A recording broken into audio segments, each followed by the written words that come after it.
আমরা সাকিব আল হাসানকে যখন দেখি তাকে দেখি সে এখনও শেখ হাসিনার তাবেদারি করে বেড়াচ্ছে।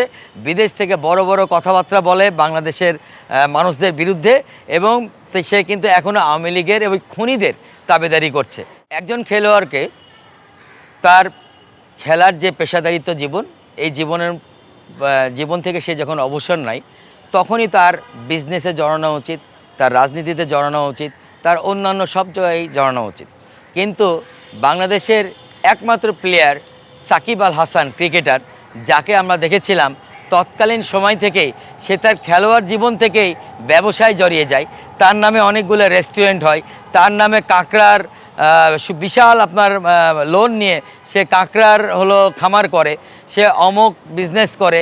ওই জায়গায় আপনার আমরা দেখেছি যে তৎকালীন যে অর্থমন্ত্রী ছিল, যে লোটাস কামালের মেয়ের সাথে তার ম্যান পাওয়ারের বিজনেস, এগুলো সব কিছু কিন্তু আমরা দেখেছি। সাকিব আল হাসান যে নায়ক থেকে আপনার হিরো থেকে ম্যাকিয়া ভিলেন হলেন, হ্যাঁ, এটা কিন্তু এমনি এমনি হয়নি। নায়ক থেকে যে খলনায়ক হয়েছে, এর পিছনে কিন্তু তারই যথেষ্ট কারণ আছে। সে কিন্তু একটা একটা করে অনেকগুলো কারণে বাংলাদেশের মন তার প্রতি বিষিয়ে দিয়েছিল, শুধু আওয়ামী লীগের রাজনীতি করার জন্য না। সে তো আওয়ামী লীগের রাজনীতি করেইছে, সে এদিকে ক্যাপ্টেনশিপ নিয়ে, ওদিকে আবার সে এমপি হয়েছে, আবার সে বিজনেস করেছে, আবার সে অ্যাড এত হারে অ্যাড করেছে যে তার খেলাধুলার প্রয়োজনই ছিল না। খেলাধুলার প্রতি তার একদমই মনোযোগ নষ্ট হয়েছিল। এবং শেষের দিকে সাকিবের যদি আমরা খেলাগুলো বিশ্লেষণ করি, আমরা দেখব যে অত্যন্ত বাজে পারফরমেন্স আমরা কিন্তু তার কাছ থেকে পেয়েছি।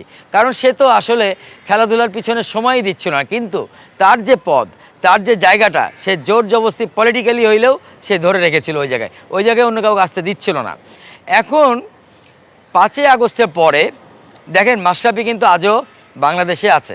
মাশরাফির প্রতি কিন্তু আমাদের অনেকের এখনও কিন্তু কিছুটা কিছুটা সহানুভূতি থেকে গেছে। কারণ দেখেন 5ই আগস্টের পরে বিক্ষুব্ধ ছাত্র জনতা মাশরাফির বাড়ি পুড়িয়ে দেয়, মাশরাফির সমস্ত যতগুলো ছিল সব পুড়িয়ে দেয়।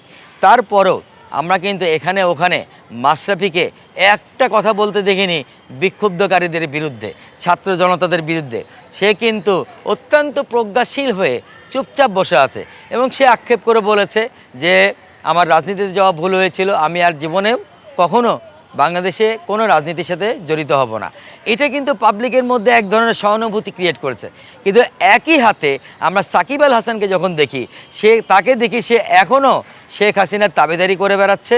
বিদেশ থেকে বড় বড় কথাবার্তা বলে বাংলাদেশের মানুষদের বিরুদ্ধে, এবং সে কিন্তু এখনও আওয়ামী লীগের এবং খুনিদের তাবেদারি করছে। তার মধ্যে কিন্তু আমরা কোনো রকম কোনো নমনীয়তা দেখিনি। সেও তো একটা স্বীকারোক্তি দিতে পারতো, সেও তো একজন খেলোয়াড় হিসেবে, একজন বাংলাদেশি হিসেবে বলতে পারতো যে হ্যাঁ, 14ই জুন থেকে 5ই আগস্ট পর্যন্ত যতগুলো খুন হয়েছে, গুম হয়েছে, গণহত্যা হয়েছে, সেগুলো আসলেই অন্যায় করেছিল। সে কিন্তু একবারও বাংলাদেশি হিসেবে এই কথা স্বীকারোক্তি দেয়নি। তো এই জায়গাতে সে স্বীকারোক্তি দেয়নি, উপরন্তু সে আবার বলতে চাচ্ছে সে নাকি বাংলাদেশে ফিরলে গণ আলোড়ন সৃষ্টি হবে। আমার মনে হয় যে ঢাকা শহরের যতগুলো যেগুলো আপনার আনলাইসেন্সড করা ওই নেরি কুকুরগুলো আছে বিভিন্ন রাস্তাঘাটে, এদের মধ্যে একটা আলোড়ন সৃষ্টি হবে। সাকিব আল হাসানের জন্য সত্যিকার অর্থেই মানুষের মনে আর সে জায়গা নাই। হয়তো আওয়ামী লীগের মনে জায়গা থেকে গেছে, কারণ সে আওয়ামী লীগের চাটে, আওয়ামী লীগের মনে থাকতে পারে। কিন্তু বাংলাদেশের মনে যদি বাংলাদেশবাসী সাধারণ মানুষের মন যদি বলেন, সাকিব আল হাসানের জন্য কোনো রকম কোনো সিম্প্যাথি আমাদের নাই। এবং তার তো খেলোয়াড় জীবনও শেষ হয়ে গেছে। সে তো আপনি দেখেছেন যে সে যখন খেলায় ছিল তখনই নিষিদ্ধ ছিল। আওয়ামী লীগ আমলেই তাকে নিষিদ্ধ করা হয়েছিল বেটিংয়ের কারণে, জুয়ার কারণে। এরকম একটা লোককে আমি বা আপনি কিভাবে, যেই লোকটা দুর্নীতির সাথে, করাপশনের সাথে জড়িত, আমি বা আপনি বাংলাদেশি হিসেবে আমরা কি হিসেবে তাকে ভালোবাসতে পারি? সে যদি নমনীয় হয়ে থাকে, ক্ষমা চাই, ভুল স্বীকার করে, আমরা হয়তো তার ব্যাপার বিবেচনা করতে পারি, তার আগে না। ধন্যবাদ।